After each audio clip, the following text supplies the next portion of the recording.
شیطانی ناوې یوه ویرناکه کیسه. په یوه زور او خاموش کلی کې یوه ویرناکه کیسه له کلونو راهیسې خلکو ته ویل کلي ده چې خلکو یې د شیطانی ناوې په نوم پیژندله. دا کلی د لوړو ونو، زړو خټو کورونو او تیارو لارو څخه ډک و. کله چې شپه را رسېده، هر څه به چوپ شول او خلکو به خپل دروازې کلک تړلې. کلونو مخکې په همدې کلی کې یوه ډېره ښکلې نجلۍ اوسېده چې نوم یې زینب و. هغه معصومه، مهربانه او ډېره ښکلې وه. د کلي ټول خلکو به د هغې ستاینه کول. یوه ورځ د هغې واده د یو شتمن خو عجیبه سړی سره وټاکل شو. دا سړی له کلي بهر اوسېده او هیچا د هغه په اړه ډېر معلومات نه لرل، خو د هغې شتمني د خلکو خولې بندې کړې. د واده شپه ډېره خوشحاله وه. خلک خوشحال وو، نڅا، ډوډۍ او خوشحالۍ هر خوا وې.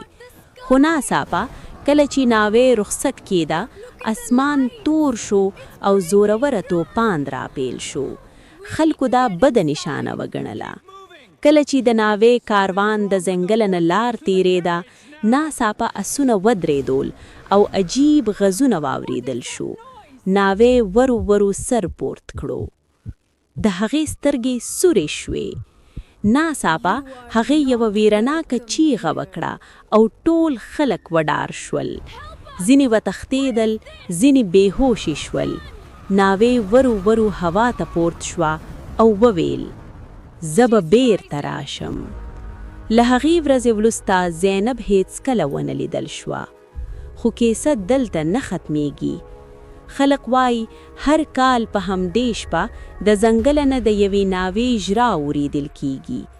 ځینې خلک وایي چې یو سپین لباس اغوستلی سوري هم لیدلی دي چې په تیاره کې ګرځي. هر څوک چې هغې ته نږدې شي بیا هیڅکله بیرته نه راخرځي. یوه ورځ یو ځوان چې نوم یې علي و دا کیسه دروغ وګڼله. هغه پرېکړه وکړه چې ځنګله ته لاړ شي. شپه وه، تیاره وه او سړه هوا چلیده. علي ورو ورو مخکې لاړ چې ناڅاپه یې د یوې ښځې ژړا واورېده. هغه مخ ته لاړ. هلته یوه ناوې ولاړه وه، سر یې ښکینټه و. علي په ویره وویل، ته څوک یې؟ ناوې ورو ورو خپل مخ پورت کړو، سترګې یې سورې وې. علي چیغه ټول کلي ته ورسېده، خو هغه بیا هیڅکله ونه لیدل شو.